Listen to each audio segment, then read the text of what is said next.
Senator, I want to cover three things with you. First of all, there is a story this afternoon from McClatchy that the Clinton campaign attempted to influence the Platte River employees to reduce the amount of email on their backup after the State Department had requested the Clintons turn over their emails. Some of the Platte River employees voiced suspicions about a cover-up. And yet, Mrs. Clinton has released a 30-second ad attacking Kevin McCarthy for his statements and saying this is political. What do you make of this development and her rhetoric?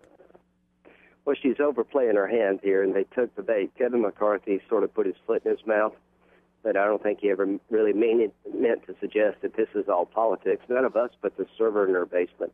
You or I or no other Republican created this system that she's now trying to be held accountable for. But here's the one thing I want to stress to your listeners, to you and anybody else. It's about the 4 dead Americans. Here's the problem. She's now accusing Republicans of taking the death of 4 dead Americans and using it against her, their deaths, for political purposes, which now brings up the discussion, what did you do as Secretary of State before, during, and after the attack? Do you bear any responsibility before, during, and after the attack for what happened? I think by bringing up the specter of the 4 dead Americans and trying to use them for her defense, she has created a real problem for her, because she needs to explain to us why the consulate was open when everybody else had theirs closed. Let me play for the audience, in case they haven't heard it, Senator Graham, the ad that Mrs. Clinton is playing today. Here it is. The Republicans finally admit it. Republican Kevin McCarthy saying the committee investigating Benghazi and Clinton's emails was created to destroy her candidacy. Everybody thought Hillary Clinton was unbeatable, right? But we put together a Benghazi special committee. What are her numbers today? Republicans have spent millions attacking Hillary because she's fighting for everything they oppose, from affordable health care to equal pay. She'll never stop fighting for you, and the Republicans know it. I'm Hillary Clinton, and I approve this message. So do you think that is going to backfire on her, Senator? Because everybody knows it's about the emails, not about the committee.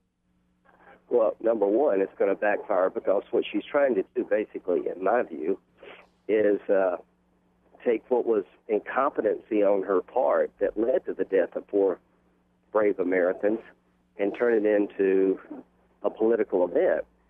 The emails are important. None of us set this system up. She did this on her own to avoid the transparency that comes with a job. But please remember, on August the 15th, a cable was sent from Libya to Washington begging for more security. We can't defend the consulate against a coordinated terrorist attack. The al-Qaeda flag flies everywhere. During the attack, what did she do? And how could she told the families 2 days when their bodies came back to Andrews Air Force Base, we'll get the guy who made that video? So why was Susan Rice, Hugh, on television 5 days after the attack talking about Benghazi and not Hillary Clinton? Where was she at, and why was she not on television?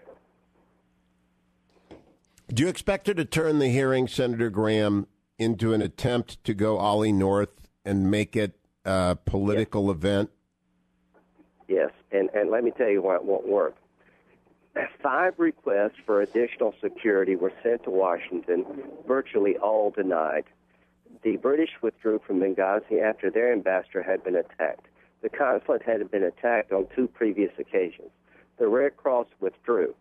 The people on the ground were begging for more help. She was completely tone deaf, said she didn't know about these additional security requests.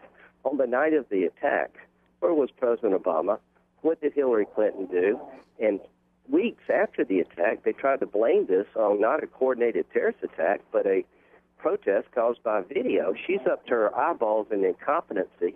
She's the one that made the call to leave the consulate open. It was a death trap on September the 11th, 2012. That's what this hearing should be about. The emails are political intrigue. They're setting up a system outside of the law. She may have actually broke the law with classified information, but she's the one responsible for the security of 4 people that were killed by a bunch of terrorists. Their country could not come to their aid for 9.5 hours, and after their deaths, the administration lied about what caused their deaths. Now, the Republican members, whether it's Trey Gowdy or Jim Jordan or Susan Brooks or Mike Pompeo, they're all very disciplined. Pete Roscom. Do you expect they'll take the bait, or will they stay calm and focused through a long hearing? Very professional. I know Trey very well. He's a good man. He's a good prosecutor. We're trying to find out what happened. We still don't know the basics of Benghazi. If you put in one bucket all the evidence of a protest based on a video, it would be empty. If you put in the other bucket all the evidence coming from Libya about a coordinated terrorist attack in real time, it would be full. So where did this narrative that there was a protest caused by video come from? I've been looking at Benghazi for years now.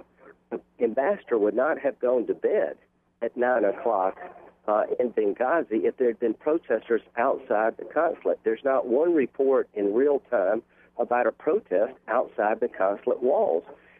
Susan Rice said the consulate was strongly, substantially, and significantly secured 5 days after the attack. We now know it was a complete joke with 2 Libyan guards with 1 gun. So at the end of the day, these type questions have never been asked in a professional way. They will be. And why was she not on television? Susan Rice said that Hillary had a bad week, so she filled in for her. If that's true, then she shouldn't even think about being commander-in-chief.